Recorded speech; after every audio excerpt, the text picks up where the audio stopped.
গতকাল হিয়া এসেছিল তার মিমির বাড়ি। মিমির বাড়ি এসেই তার আবদার সন্ধ্যেবেলা নাকি একটু ঘুরু করতে যাবে।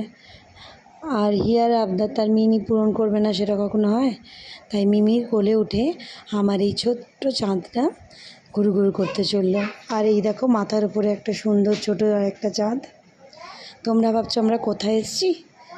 এই দেখো, হ্যাঁ আমরা এসেছি উলুবেড়িয়াতে। হিয়ার মিমির বাড়ি হলো উলুবেড়িয়াতে, আর আমরা আজকে ঘুরু করতে এসেছি উলুবেড়িয়া কালীবাড়িতে, নদীর ধারে। সেখানে এসেই হিয়ার আর তার মিমির শখ হলো ফালুদা খাবে। ওই দেখো দুজন মিলে খেতে শুরু করে দিল। ফালুদা খেয়ে নিয়ে এবার হিয়া চললো একটু ঘুরু করতে। কিন্তু ঘুরু করতে করতে তার মনে পড়লো আম্মার হাতে যেন একটা কিছু আছে। হ্যাঁ, সেই এমনি আইসক্রিমে টেস্ট করে নিল আইসক্রিমটা। এই দেখো ছোট্ট চাঁদ আর শান্ত নদী আর প্রচুর লোকজন, তার মাঝখানে আমার ছোট্ট হিয়াটা। তোমার মনে হচ্ছে না কিছু একটা খোঁজাখুঁজি করছে? সে খুঁজছে মাম্মার হাতের সেই আইসক্রিমটা। ওই দেখো অমনি আইসক্রিমটা নিয়ে নিল। আইসক্রিম তো খাওয়া হয়ে গেছে। এরপর আর একটু ঘুরু করার সময় এবার শুরু করলো সে হাসি মুখে একটু ঘুরু করতে। তারপর হঠাৎ মনে হলো তার যেন একটু পা ব্যথা করছে। এবার ভাবছে কার কোলে উঠবো, মিমির কোলে না দাদায়ের কোলে। সুযোগ বুঝে সে উঠে পড়লো তার দাদায়ের কোলে।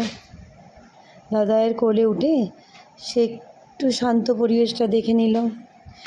কি উলুবেড়িয়া কালীবাড়ি আসবো আর পাপড়ি চাট খাবো না, ঘটি গরম খাবো না, সেটা কখনো হয়?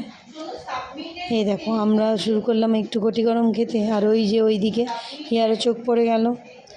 যাই হোক, একটু এনজয় করে একটু খাওয়া দাওয়া করে এবার ঘরে ফেরার সময় মিমি আর মেশোর হাত ধরে হিয়া কালীবাড়িকে টাটা বাই বাই করে চলে আসছে। কিন্তু হঠাৎ তার নজর পড়ল বাবলসের দিকে। তার দাদাও শুরু করে দিল বাবলস ওড়ানো। হিয়াও একটু রাস্তার মাঝখানে এনজয় করে নিল। এরপর ঘরে ফেরার সময় কিন্তু আজ আর সে মাম্মা আর মিমির সঙ্গে স্কুটিতে যাবে না, সে যাবে দাদায়ের সঙ্গে আর মেশোর সঙ্গে স্কুটি করে।